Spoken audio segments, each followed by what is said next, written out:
ko sa Holy Spirit, yung sa dove or ko lang ibon siya.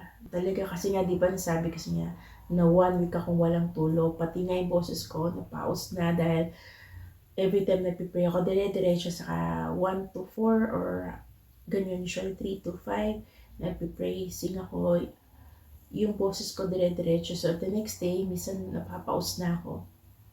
And wala din akong tulog. So, nung Friday na yon, sabi ko, Lord, tulungan niyo po ako na ma-enjoy ko yung araw na to, na makapag-focus pa rin ako sa work ko. Alisin niya yung fear ko na talagang totally surrender ko sa Kanya. Guide ako ng Holy Spirit.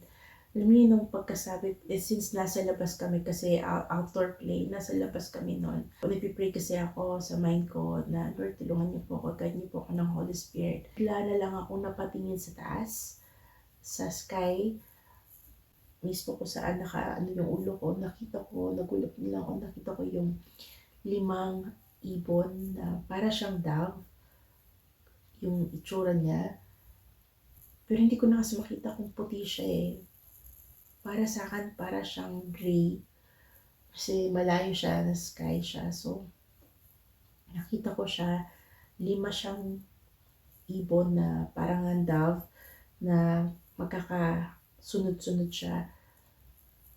Na parang ganyan, nakaganyan siya. Tapos, dito sa ulo ko, gumagano lang siya paikot-ikot, gumaganyan lang, dahan-dahan talaga. Synchronize yung pag-ikot niya. Alam niyo nung pagtingin kong ganyan, totally nawala yung pagod ko. Karoon ako ng, hindi ko ma-explain sa inyo yung peace na experience ko. Nawala yung fear ko, yung mga doubts ko. Na-focus lang ako doon and na-feel ko yung presence ng Holy Spirit kasi yung peace, inner peace.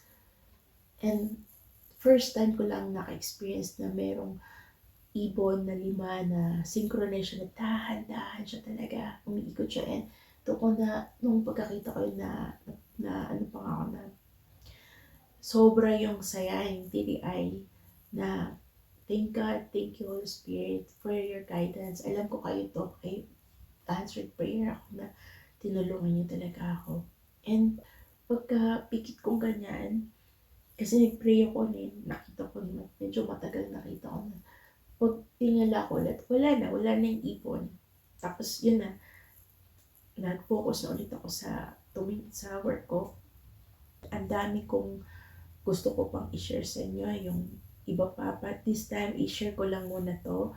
Sana, kahit paano, na uplift yung spirit nyo about the Holy Spirit, the guidance of the Holy Spirit. And naniniwala talaga ako. Kahit this day, kaya ako ngayon nandito, nakabalik ulit ako sa vlog ko through the work of the Holy Spirit. Kasi kung ako lang, hindi ko rin talaga magagawa to.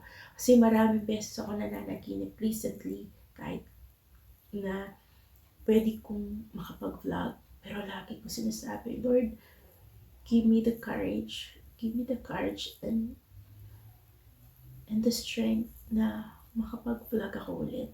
At kung ano man yung gusto mo i-share ko, kung ano yung content ko, tulungan niyo po ako. May give me wisdom and discernment na ma-share ko yung gusto mo i-share ko para ma-bless yung mga tao na mabalik ulit yung faith nila sa inyo. Kanina, hindi ko na na-mention sa inyo na kaya rin ako nakagawa at nakabalik dito sa vlog ko dahil natapos ko yung novena to the Holy Spirit for 9 days. Alam ko napaka-importante ng pagdarasal at dahil din doon, kaya ako nagkaroon ng courage na makabalik dito. Especially ngayong araw na to na Pentecost Sunday, naniniwala ako na talagang through the power of the Holy Spirit. Kaya nandito ako ulit sa inyo at na i-share ko sa inyo yung goodness ni God. At the same time, na magdasal tayo nitong Divine Mercy Novena. Every time we have a chance for 9 days, nakikita niyo itong image of Divine Mercy na Jesus, I trust in you. We always try to pray and ask God for the strength.